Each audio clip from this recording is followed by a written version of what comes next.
Magandang araw sa inyong lahat mga bro. Muli maraming salamat sa Diyos sa panibagong pagkakataon na ipinagkaloob sa atin para makagawa tayo ng mga panibagong kaalaman, mga tutorial patungkol sa ating mga motor.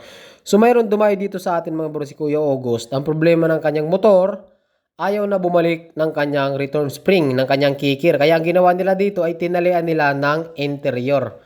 Kaya kung mapapansin nyo, pag binaba, ayaw pa rin bumalik kahit may interior. Di ba? So, ang problema nito mga bro ay return spring. Siya nga pala, ang unit natin ay Kawasaki CT100. Ayan. So, ang maganda dito sa CT100 mga bro, nasa labas lang yung kanyang return spring. Hindi kagaya ng ibang motor ay nasa gitna. Okay? So, yan mga bro, bago natin umpisahan yung ating video at ating tutorial ngayon, yung mga bago pa lang dito sa ating channel, huwag niyong kalimutan mag-subscribe para po lagi kayong updated tuwing mag-upload po tayo ng mga panibagong video. So, tara!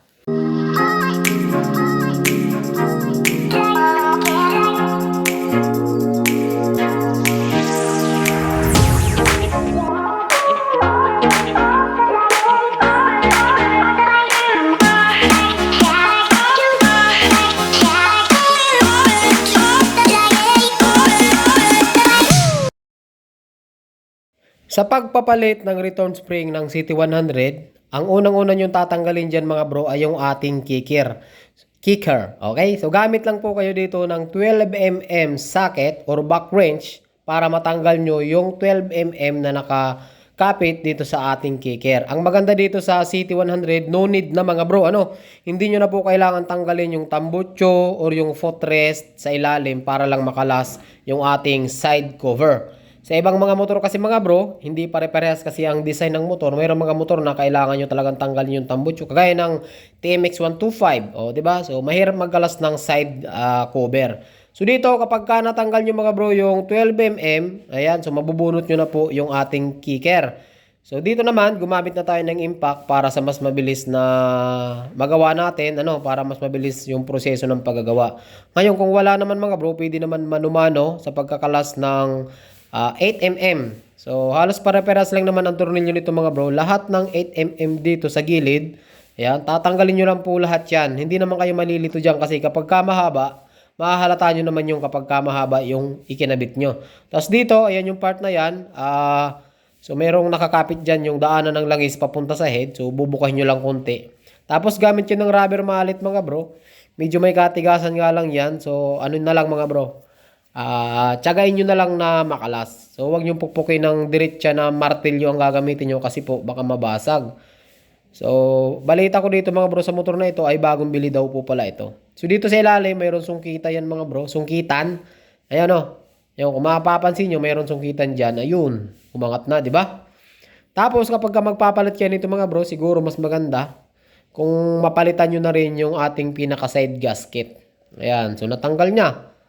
Ayan, konting alog-alog lang. Uy, malinis. Pasensya na, pero yung motor na ito mga bro ay talaga namang madumi. Ito yung ating kicker. Merong cooler po yan. Ayan. Ang problema dito mga bro, walang washer akong nakita. Kasi dapat yung return spring, sa dulo may washer yan. Ayan, yung clutch release bearing. Tapos, yung ating pinaka-spring ay ayun. Nakuha na natin. Hindi ko pala napakita sa video. Mga bro, pasensya na. So, nakadab lang tayo gawa nung habang ginagawa natin to, mayroong music o bawal kasi sa YouTube po yan yung maingay tapos mayroong music. Nakaka-copyright po tayo. Yan. So, ilinisan natin to mga bro kasi kapag ganito, dapat nito malinis talaga. Ayan. Ito yung ating pinaka-kicker natin, kick AC. Ito yung ating spring. So, naputol yung kalahati. Ayan. Naputol po yung kalahati. Murang-mura lang ito mga bro Sa Kawasaki, marami tayong may bibili nito. Meron din mga replacement. Pero kung may budget kayo, mas maganda. Original na yung ibalik natin. Yan. Sa ngayon mga bro, ang gawin natin ay linisan na muna natin yan.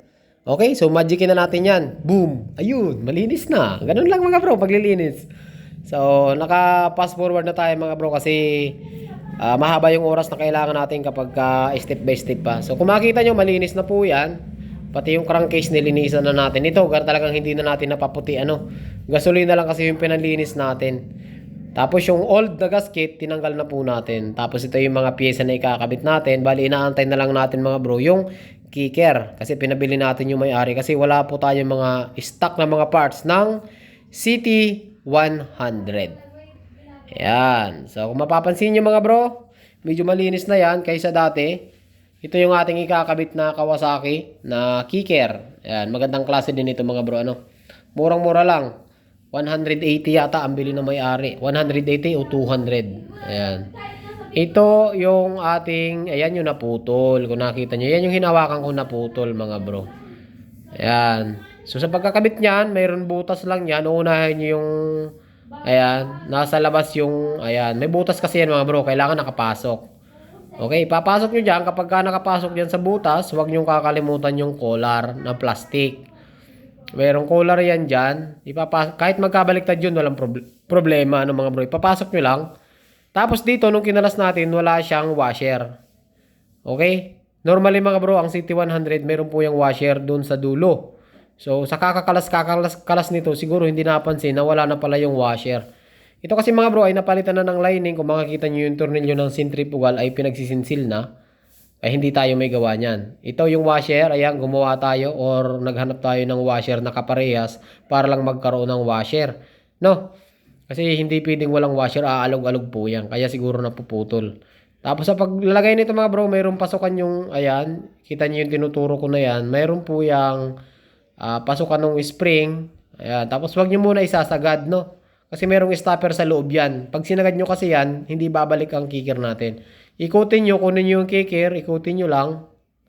Ayan, tapos pag nakapasok na, idin nyo, pasok na yan mga bro. Ganun lang, kadali. Basta ang diskarte, gamitin nyo yung kicker nyo para maikot nyo yung pinaka-spring natin para magkaroon siya ng laban. Tapos, yung strainer natin or yung ating filter, ayan. Okay, yung pinaka-strainer natin, huwag nyo kakalimutan. Linisan nyo din yan mga bro. Tapos, isunod natin yung clutch release bearing. I-check nyo na rin kung maganda pa yung condition ng bearing. Ayan. Tapos, yung ating clutch tooser. Ayan, dito naman yan sa ilalim. Pasensya na kayo mga bro, hindi natin nalinisan ng ayos kasi sobrang dikit na talaga ng mancha ng langis na nasunugan. Tapos, tinanggal na natin yung old na gasket kasi papalitan po natin ng bago. So, magandang klase naman itong gasket na ikakabit natin mga bro. 0-0 po yan. So, walang labis, walang kulang. Tapos, yung mga dowel pin, wag na wag nyo kakalimutan mga bro, para mailapat nyo yung pinaka side gasket natin. Ayan. Diba? So, medyo umalog dito mga bro. Ang gawin natin, lagyan na lang natin siguro ng konting pandikit yan. Ayan. So, pagkatapos nyan, so, pwede na natin mga bro ibalik. So, ito mga bro, ang motor na ito ay may usok din, Pero sabi ng may-ari, wala pa siyang budget. Kaya ito na lang muna yung kicker kasi napakahirap daw na kailangan pangawakan yung kicker para lang tumaas, nakatali. Di tali. Ayan. So, maganda dito mga bro, para siyang pure, kasi nasa labas lang yung kanyang return spring. So, dito, sa pagbabalik lang mga bro, kung paano nyo tinanggal, ganun lang din yung pagbabalik, napakadali lang mga bro. Ayan, ipasok nyo lang yung pinaka-kick asin natin. Ayan, pag nakapasok yan, dire-diretso na yan, kakapain nyo nga lang. Ayan, pasok na, Di ba? Ganun lang, napakadali lang mga bro. Ayan, okay. Kunting pokpok lang, yung dowel, tatapat nyo lang yung dowel para makapasok na. Ayan, kapag ka nakalapat na naman yan mga bro, ay pwede na po natin ibalik yung ating mga pinagtatanggal na 8mm na mga screw or yung mga bolt. Ayan. So, halos pare-paras lang din naman ang size nito mga bro, kaya hindi po kayo malilito dyan. Ayan. So, ganun lang. Tapos yung impact, alalay muna sa impact. May adjust naman yung impact, ilagay nyo sa pinaka mababang torque kasi ito mga bro ay mabilis lang mapingas. Ayan. Tapos, syempre, yung ating clutch holder, wag na wag yung kakalimutan yan, mga bro. Yan, napakadali lang. Tapos, 8mm ulit na mga bolt. Balik natin. Pasensya na kayo, Yamaha yung nakakabad ko. Nakabasa ko Yamaha, pero hindi po ito Yamaha, Ito po ay Kawasaki. Ayan. Sakawaki. Nilagyan ng Yamaha. Ito, maikli na ipakabit natin. So, tanggalin natin. Palitan natin yung bago. Yan. So, ibalik na po natin lahat yan. Ito, naka-schedule sa top overhaul pero mag-iipon pa muna yung may-ari, mga bro. Kasi wala pa daw budget, Ganun talaga, unti-unti lang. So susunod natin dito ay papalitan po natin ito ng valve seal tapos piston rings. Check natin kung kailangan ng palitan yung cylinder block or maganda pa. Kasi malakas ang usok nito mga bro ng motor. So pagkatapos niyan, double check po natin yung higpit. Ayan.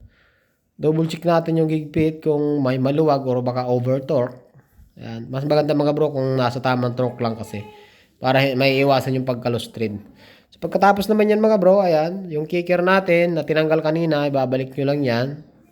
Wala na yung bulitas nito. Kaya hindi na siya naglalak.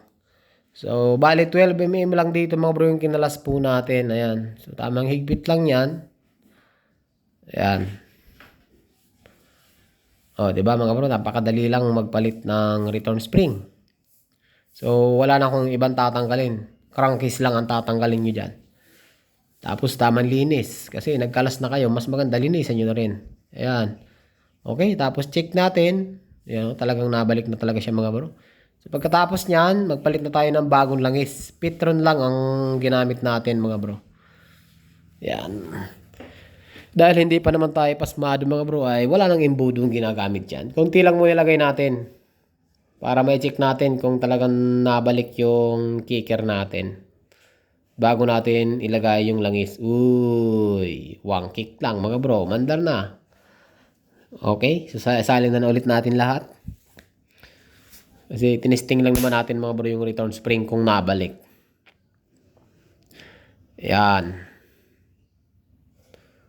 Yun no. Alam nyo kung magkano bili dito mga bro? Ang bili daw dito ay 3,000 lang. Pwede na sa 3,000 ganitong kondisyon ng motor. Sasabitan lang naman daw ito ng sidecar. Kaya kukondisyon natin ng kaunti lang. Higpitan natin mga bro. At sa ngayon, ayan, higpitan nyo na maigi yan. At ngayon ay oras na mga bro para subukan natin kung umaandar. So subukan natin ngayon mga bro. Subukan natin sipain. Umandar na mga bro. Ganda pa ng andar oh. Diba? Tapos bumalik na rin yung ating kicker. Diba?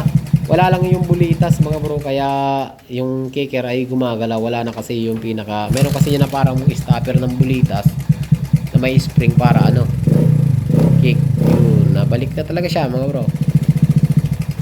Ganun lang ano.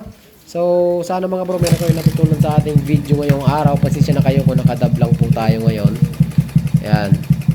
So, kung meron pa kayong gustong itanong mga bro at hindi nyo naintindihan, huwag nyo pong kalimutan i-comment at sasagutin po natin yan kapag alam lang natin naman nasagutin ano mga bro. Kasi hindi naman lahat ay alam natin. So, meron pa rin tayong mga hindi nalalaman. So, lahat ng alam ko mga bro ay pwede kong i-share sa inyo. So, sa ngayon, siguro mga bro ay hanggang dito lang po yung video natin. Maraming salamat po sa inyong lahat sa patuloy na pagsuporta sa ating channel. So, ride safe tayo ano mga bro. Hanggang dito lang. Magandang araw sa inyong lahat at ride safe po palagi. Alright.